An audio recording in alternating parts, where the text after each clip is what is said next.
आज ही Doubtnut app download करें। Doubtnut पर होगा अब आपके सभी मैथ्स, केमिस्ट्री, फिजिक्स और बायोलॉजी डाउट्स का सफाया।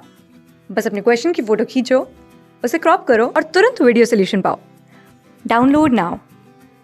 हेलो दोस्तों, आज का हमारा प्रश्न है आंतरिक रूप से स्पर्श करने वाले दो वृत्तों पर उभयनिष्ठ स्पर्श रेखाओं की संख्या क्या है। तो देखिए हमें चार विकल्प दे रखे हैं और बताना है कि कौन सा विकल्प अपने पास सही है ना। तो देखिए क्या कह रहा है कि आंतरिक रूप से स्पर्श करने वाले ना। तो देखिए यहाँ अपने पास हम आंतरिक रूप से स्पर्श करने वाले दो वृत्त बना लेते हैं ना। तो मान लीजिए अपने पास ये कोई एक वृत्त है ना, और इसको अपने पास आंतरिक रूप से स्पर्श करता हुआ वृत्त अपने पास मान लीजिए ये है ना। तो ये अपने पास इस बिंदु पर स्पर्श कर रहा है। तो देखिए हमें बताना है कि उभयनिष्ठ स्पर्श रेखाओं की संख्या अपने पास क्या होगी ना।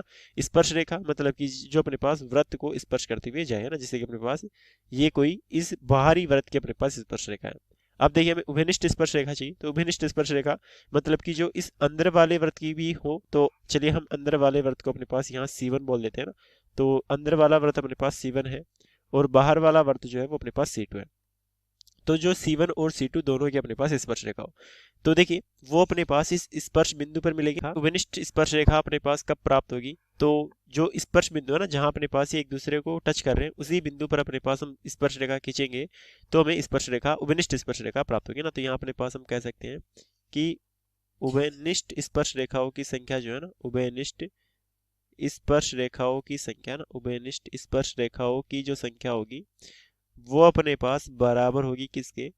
वो अपने पास बराबर होगी कि जो ये वृत्त है वो अपने पास एक दूसरे को कितने बिंदुओं पर स्पर्श कर रहे हैं ना। तो यहाँ अपने पास हम लिख देंगे कि दोनों वृत्तों के स्पर्श बिंदुओं की संख्या ना, दोनों वृत्तों के स्पर्श बिंदुओं की संख्या के ना, स्पर्श बिंदुओं की संख्या के ना, बिंदुओं की संख्या के ना, की संख्या के बराबर है ना। तो देखिए यहाँ अपने पास दो वृत्त है, तो वो अपने पास एक दूसरे को एक ही बिंदु पर स्पर्श कर सकते हैं, जो कि अपने पास ये वाला बिंदु है। तो यदि हम इस बिंदु पर अपने पास स्पर्श रेखा खींचे तो यहाँ अपने पास देखिए कुछ इस प्रकार की अपने पास रेखा प्राप्त होगी। तो ये अपने पास हम केवल एक रेखा खींच सकते हैं जो कि अपने पास स्पर्श बिंदु पर है ना। इसके अलावा देखिए एक ही स्पर्श बिंदु है तो इस पर एक ही स्पर्श रेखा खींची जा सकती है। तो यहाँ अपने पास ये कितना आ जाएगा? ये अपने पास एक के बराबर आ जाएगा। तो विनिष्ठ स्पर्श रेखाओं की जो संख्या है वो अपने पास एक के बराबर होगी, है ना। बाकी देखिए यदि आप अंदर वाले किसी पर और बिंदु पर है ना, अंदर वाले वृत्त के किसी और बिंदु पर आप स्पर्श रेखा खींचना चाहे, जैसे यहाँ खींचना चाहे, तो ये अपने पास इसके लिए तो स्पर्श हो जाएगी, लेकिन बाहर वाले के लिए अपने पास छेदक रेखा हो जाएगी ना। जैसे कि अपने पास हम इस बिंदु पर खींचना चाहे, है ना, तो देखिए ये भी अपने पास बाहर वाले के लिए छेदक रेखा हो जाएगी, अंदर वाले के पास स्पर्श रेखा हो जाएगी ना। बाकी बाहर वाले पे खींचे तो देखिए बाहर वाले के लिए खींचेंगे तो अपने पास ये अंदर वाले को स्पर्श कर ही नहीं रही, तो स्पर्श कर ही नहीं रही तो अपने पास स्पर्श रेखा हो नहीं सकती, है ना। तो यहाँ अपने पास पहला विकल्प जो है वो हमारा क्या हो जाएगा? ये हमारा सही उत्तर हो जाएगा। धन्यवाद दोस्तों, मेरा उत्तर हो गया। क्लास 6 से 12 से लेके नीट, IIT, JEE मेंस और एडवांस के लेवल तक 10 मिलियन से ज्यादा स्टूडेंट्स का भरोसा।